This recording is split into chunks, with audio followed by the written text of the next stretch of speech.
अस्सलाम वालेकुम, my name is doctor ताहा और आज जिस टॉपिक के ऊपर हम बात करने जा रहे हैं वो ग्रेविमिनान इंजेक्शन है। तो ग्रेविमिनान इंजेक्शन के ऊपर हम डिटेल में बात करेंगे कि ये क्या चीज़ होती है, इसका आपको किस तरह बेहतरीन रिज़ल्ट मिल सकता है और प्रेगनेंसी में आपकी किस तरह ये मदद कर सकता है और इसको किस तरह इस्तेमाल करना है और अगर इसके कुछ साइड इफ़ेक्ट हो सकते हैं तो उनसे आप किस तरह बच सकते हैं। सबके ऊपर हम डिटेल में बात करेंगे। चैनल पे नए चैनल को सब्सक्राइब ज़रूर कर देना, वीडियो को लाइक भी कर देना।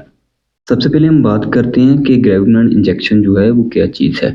ग्रेविमिनान इंजेक्शन जो है ये एक प्रोजेस्टेरोन हार्मोन पर मुश्तमिल एक मेडिसिन है जो कि ख़ास तौर पर जो है वो आपके हमल को बरकरार रखने में जो है वो प्रीटर्म की रोकथाम के लिए भी इस्तेमाल किया जाता है।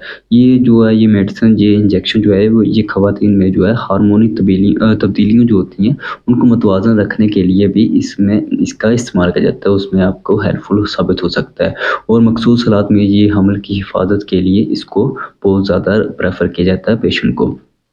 तो इसके जो मेन यूज़ेज़ हैं उनके ऊपर हम बात करते हैं।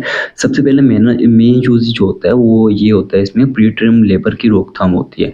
वो एक ऐसा लम्हा होता है प्रीटर्म बर्थ जो होती है वो उन ख़वातीन के लिए होता है जिन्होंने पिछले हमल में क़ब्ल वक़्त जो है वो डिलीवरी हो गई हो, जिनमें जो है वो मसला यानी आता है कि वक़्त से पहले जो है वो टाइम हो जाता है डिलीवरी का, तो उनके लिए ये इंजेक्शन जो है वो प्रेफ़र किया जाता है उन पेशेंट के लिए। दूसरे नंबर पर जो इसका इस्तेमाल होता है वो हमल को बरकरार रखने में मदद करता है, यानी कि हमल के इब्तिदाई महीनों में जो है वो हार्मोनी सपोर्ट फ़राहम करता है ताकि हमल ज़ाया ना हो और ज़ाया होने का ख़तरा भी किसी किस्म का ना हो और बच्चे की ठीक से ग्रोथ हो। तो तीसरे नंबर पर जो इसका इस्तेमाल आता है वो आता है हार्मोनी मसाइल का इलाज।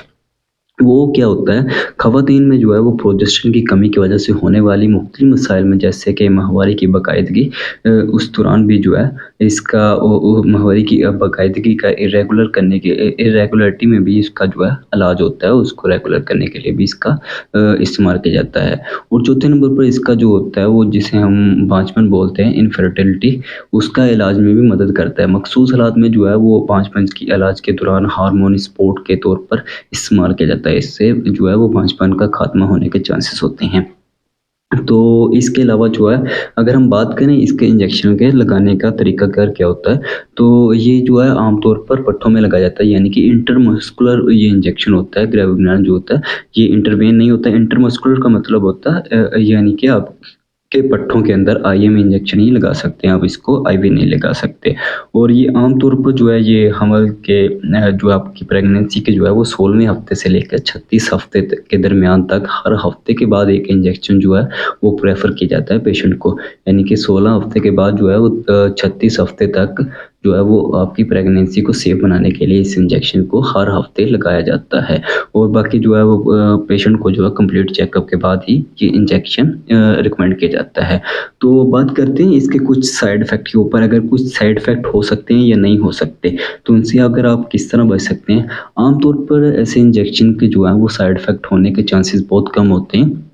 तो बात कर लेते हैं इंजेक्शन की जगह जहाँ पर इंजेक्शन लगाया जाता है थोड़ा सा लिक्विड जो है वो ज़्यादा इसका थिक होता है, यानी कि उसके साथ क्या होता है आपको इंजेक्शन वाली जगह पर जो है वो दर्द या स्वेलिंग वगैरह हो सकती है। उसके अलावा जो है आपको जो है मतली वगैरह या उल्टी वगैरह भी आ सकती है इस इंजेक्शन के साथ, या फिर जो है वो आपका सर दर्द हो सकता है, चक्कर आना भी नॉर्मल हो सकता है इसमें।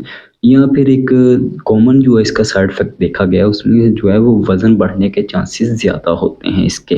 तो बस यही कुछ इसके साइड इफ़ेक्ट होते हैं, इससे ज़्यादा जो है वो इसके कोई साइड इफ़ेक्ट नहीं होते। या फिर हो सकता है आपको जो साँस लेने में दुश्वारी का सामना भी हो सकता है और ज़्यादा कोई इसके साइड इफ़ेक्ट नहीं है।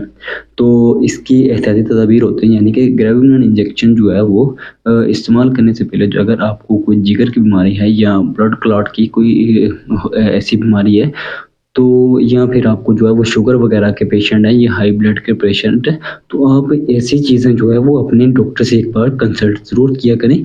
उसके बाद जो है वो हमल के दूसरे या तीसरे महीने से ज़्यादा एहतियात बरतें।